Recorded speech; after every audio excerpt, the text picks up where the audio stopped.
अस्सलाम वालेकुम भाई लोग, कैसे हैं आप सब? मिलिए जी सोफ़ा से। सोफ़ा को भी बहुत दुख है इस बेदर्दी से पाकिस्तान टीम बेइज्जत हुई है। होना तो था ही, क्योंकि इतनी बड़ी नहुसत देखा ना, वो भी समझ रही है। इतनी बड़ी नहुसत जो पाकिस्तान में आई, तो हमें अच्छे की उम्मीद क्या हो सकती थी। जनाब आली, चार पांच खबरें हैं। सबसे पहली खबर तो ये है कि हमेशा की तरह हमारी पाक आर्मी ने बड़ी मेहनत करके 76 साल से जो कश्मीरी मकबूजा कश्मीर में उनके लिए एक बहुत शानदार गाना बनाया है। गाना मैंने अभी तक वैसे देखा तो नहीं, लेकिन उम्मीद है कि इस चीज़ के अंदर तो बहुत महारत है। बहुत कमाल का गाना होगा, पोपट गाना होगा। ये गाना सुनकर इंडिया वालों की हर तरफ से आग निकलेगी। और वो देख लीजिएगा, मेरा एस्टिमेट है अगले साल तक इंडिया वाला अगला गाना आने से पहले पहले खुद ही कश्मीर को छोड़ देंगे। याद रखिएगा, गारंटी, पक्की बात कर रहा हूँ। इसके बाद अगली खबर ये है जनाब कि बाजवा का समधी मिठू कबाड़िया, नाम तो याद ही होगा अभी तक आपको, रियल स्टेट का बेताज बादशाह। तो जनाब ARY की न्यूज़ है कि कमर बाजवा के समधी के खिलाफ, मिठू कबाड़िया कमर बाजवा के समधी के खिलाफ मनी लॉन्ड्रिंग इंक्वायरी ख़त्म कर दी। वाह, क्या बात है। अभी 2 महीने पहले ही, नहीं यार, 2 महीने कहाँ, 1 महीने की बात है, कैसा पूरे 5 दिन मीडिया पर शोर था कि इस बार फिफ्थ ये तो मुझे DM में आके कि असद भाई, आप तो ऐसे ही बस खान के पीछे पड़े हुए हो, आपका दिमाग काम नहीं कर रहा। खान अगर करप्शन को ख़त्म करना चाहता तो खान तो कर देता। अभी देखिएगा, देखिएगा कैसे करप्शन ख़त्म होती है। सारी स्मगलिंग, बलूचिस्तान में जो आप तेल की स्मगलिंग की बात करते हो ना, वो भी गई। तो मैं उसे कहा, मुन्ने तुम भी यही हो, हम भी यही हैं। अभी अपनी थोड़ा उम्र हो गई है, ये लॉलीपॉप्स जो है ना, बहुत देर से चूस चूस के, शुक्र अल्लाह का दांत अभी पूरे ही हैं, बॉडी बना ली ये लॉलीपॉप चूस चूस के ना, जो कंपनी हमें देती थी। अच्छा जी, और क्रिकेट के शुदाइयों के लिए एक बड़ी ज़बरदस्त खबर है कि वो मायूस ना हो। पाकिस्तान अभी भी सेमीफाइनल में पहुंच सकता है। उसका तरीका ये है, ऑस्ट्रेलिया ने अभी 4 मैच खेलने।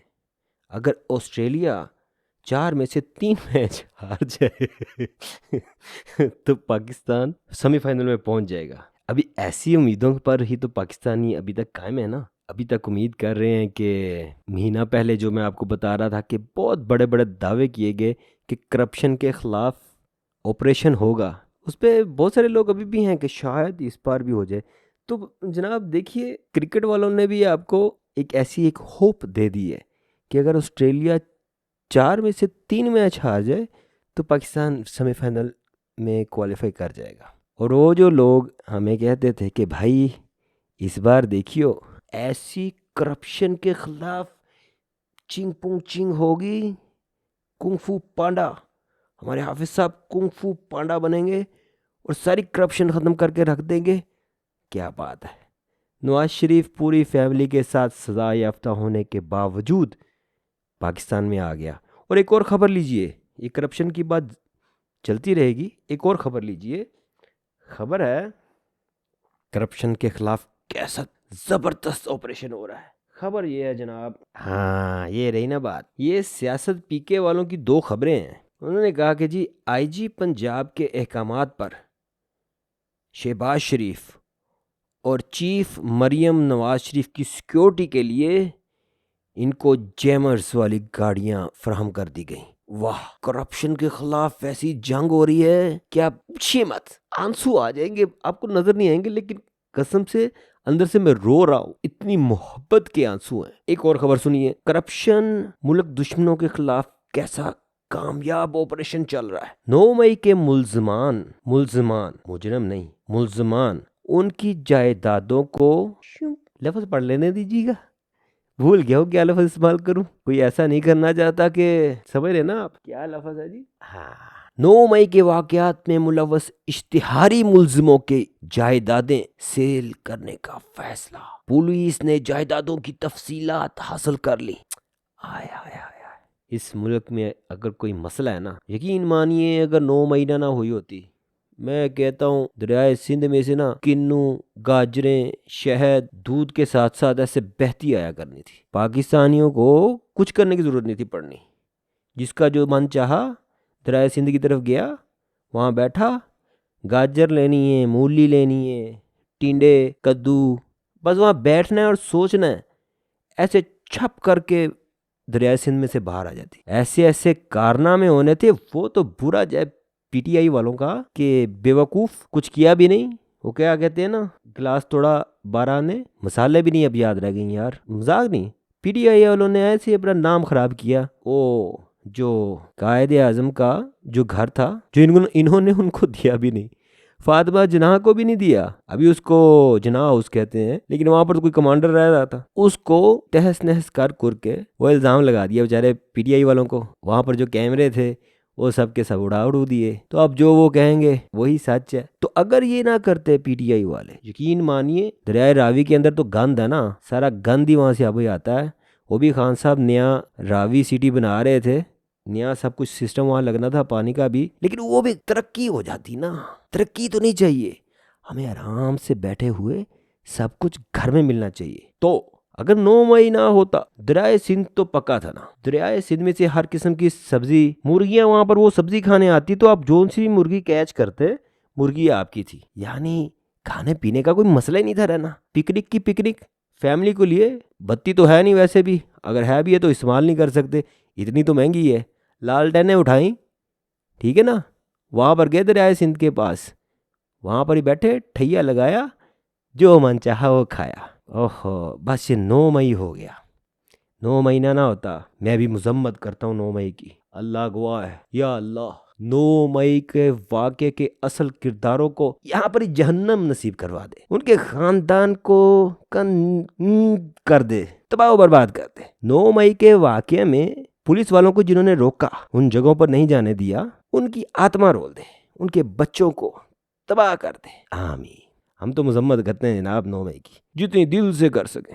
इसके अलावा और कौन सी खबर है वो भी देख लेते हैं। और हाँ, आखिरी खबर, खदीजा शाह जिनकी फैमिली बैकग्राउंड आर्मी से है, उनको आज फिर जनाब 14 रोज़ा जुडिशियल रिमांड पर जेल भेजने का हुक्म दे दिया गया। सारी कहानी तो उनका खत भी आपने सोशल मीडिया पे पढ़ ही लिया होगा। कैसी मजबूत ख्वातीन है। थू है वो सारे पीटीआई के मर्दों पर जो अपनी जानें बचा के कुछ देर जेल में कुछ मार खाने की वजह से सब कुछ छोड़ दिया। मैं इसीलिए ट्विटर पे बार बार ये कहता हूँ कि लीडर कहलवाना, बनना, इसको इतना आम ले लिया हुआ है कि किसी को कोई परवाह ही नहीं। ये कितनी बड़ी चीज़ है। लीडर वो होता है जिसने किसी कौम की जिंदगी बनानी है। जितने भी MP, MNA, ये सब के सब लीडर हैं। सिर्फ वजीर आजम या इमरान खान ऊपर लीडर नहीं था, सब के सब अपने हल्के में, एक हल्के में कितने कितने लाख लोग हैं, उन सब का लीडर वो MNA, वो MPA है। अगर आप ऐसे लोगों को चुनेंगे और फिर बाद में रहमदिली दिखाएंगे कि ओहो उसकी फैमिली, वो अपनी फैमिली के लिए लीडर नहीं बना, वो आप लोगों की, हम लोगों की, आम आवाम की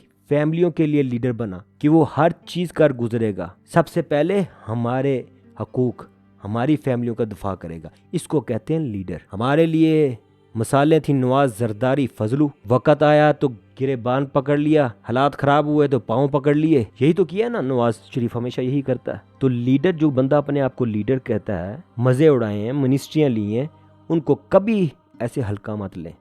वो दुनिया में सबसे गलीज तरीन मखलूक में से। या तो लीडर ना बनो, एक आम वर्कर पीटीआई का। ये ख्वातीन जो हैं ये किस चक्कर में वहाँ पर हैं?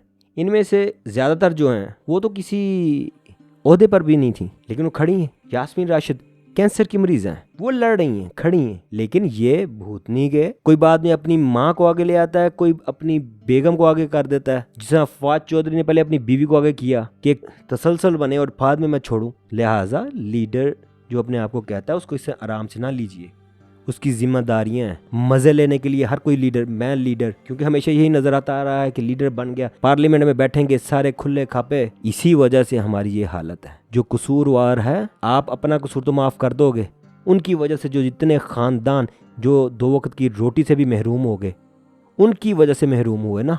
आप अपना तो माफ़ कर दोगे, उनका जिम्मेदार कौन? आप तो आवाज़ उठा सकते हो ना, वो बेचारे तो आवाज़ भी नहीं उठा सकते। तो आप उनको अपनी बेवकत की रहमदिली दिखाकर उन गरीबों के जुल्म में शामिल होते हो। तो जो बुरा है उसको बुरा कहना सीखिए। अल्लाह के नबी सल्लल्लाहु अलैहि वसल्लम की हदीस मुबारक है सही बुखारी में, उसका मफ़हूम है कि अल्लाह के नबी सल्लल्लाहु अलैहि वसल्लम ने फरमाया कि ईमान का सबसे ऊंचा दर्जा ये है, कुछ बुरा होते देखो तो उसको अपने हाथ से रोको। अगर हाथ से नहीं रोक सकते तो ज़ुबान से बुरा कहो। अगर ज़ुबान से भी बुरा नहीं कह सकते तो उसे दिल में बुरा समझो। और ये ईमान का सबसे आखिरी हिस्सा है, यानी इसके बाद ईमान नहीं है। अगर आप उसको बुरा भी नहीं समझते तो ईमान नहीं है आप में ना। तो हम कम अज़ कम आवाज़ तो उठा सकते हैं ना। अगर इस वक्त हमारे में इतनी हिम्मत नहीं है कि हम पकड़ सकें, जालिम के हाथ रोक सकें, कम अज़ कम आवाज़ तो उठा सकते हैं ना। तो हमें आवाज़ उठानी चाहिए। बाकी मेरी बिल्लियाँ भागी फिर रही हैं तो इसके साथ ही इजाज़त दीजिए, बशर्ते ज़िंदगी फिर मुलाकात होगी। अस्सलामु अलैकुम वरहमतुल्लाहि वबरकातुहू।